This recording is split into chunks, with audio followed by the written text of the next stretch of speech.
Good morning second class. आज हम पढ़ेंगे हिंदी लीड बुक का लेसन नंबर 3 मूर्खता।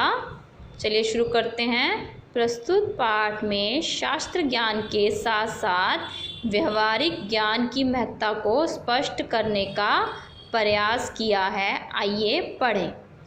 बात बहुत पुरानी है। 4 दोस्त काशी से विद्या पढ़कर वापस अपने घर जा रहे थे। उनके रास्ते में एक घना जंगल पड़ता था। चारों दोस्त आपस में बातें करते हुए उस जंगल से गुजर रहे थे। उनमें से एक दोस्त बोला, दोस्तों, हमें अपनी विद्या का लगातार प्रयोग करते रहना चाहिए, नहीं तो हम उसे भूल जाएंगे। दूसरे दोस्त भी उसकी इस बात से सहमत थे। वे जंगल में अभी थोड़ी दूर ही चले थे कि एक दोस्त चलते चलते रुक गया।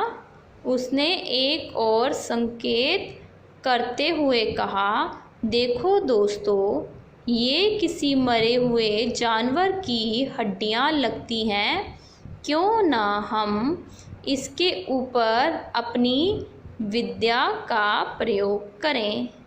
दो दोस्तों ने तो उसकी बात का समर्थन किया, लेकिन चौथे ने कहा, किसी मरे हुए जानवर पर विद्या का प्रयोग तभी करना चाहिए जब उसका उचित मौका हो।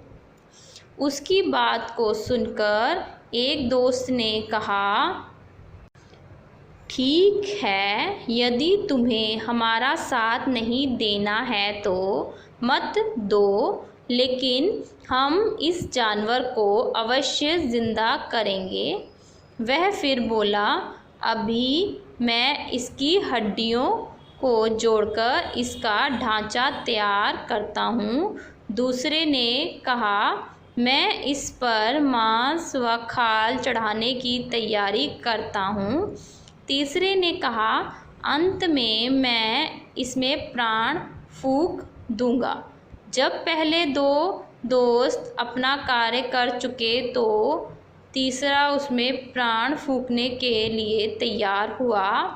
उसे प्राण फूंकते देख चौथे दोस्त ने उसे रोका और कहा, दोस्त, इसे जीवित मत करो। यह प्राणी कोई अन्य नहीं, हिंसक प्रवृत्ति का शेर है। यदि तुमने इसे जीवित कर दिया तो यह हमें मार कर खा जाएगा। यह सुनकर तीनों क्रोधित होकर बोले, तुम सवे को तो कुछ कर नहीं रहे हो। हमारी विद्या के सफल प्रयोग को देखकर ईर्ष्यावश तुम हमें रोक रहे हो। हम तुम्हारी कोई बात नहीं मानेंगे। चौथा दोस्त समझ गया कि अब इन्हें रोक पाना संभव नहीं। उसने कहा, ठीक है, तुम्हें जो करना है करो, लेकिन इससे पहले मुझे इस पेड़ पर चढ़ जाने दो। यह कहकर वह पास के पेड़ पर चढ़ गया। जैसे ही तीसरे ने शेर में प्राण फूंके, वह जीवित हो उठा। जीवित होते ही उसने सामने खड़े तीनों युवकों पर हमला कर दिया। क्षण भर में ही उसने तीनों को मार डाला और अपना पेट भरने के बाद जंगल में चला गया। शेर के चले जाने के बाद पेड़ पर बैठा युवक नीचे उतरा। वह उदास मन से घर की तरफ चल दिया। उसे अपने दोस्तों की मृत्यु का बहुत अफसोस था। उसके दोस्तों को अपनी नासमझी और हठधर्मी के कारण अपना जीवन खोना पड़ा। ओके बच्चों, आपको ये पूरा पाठ रीड करना है।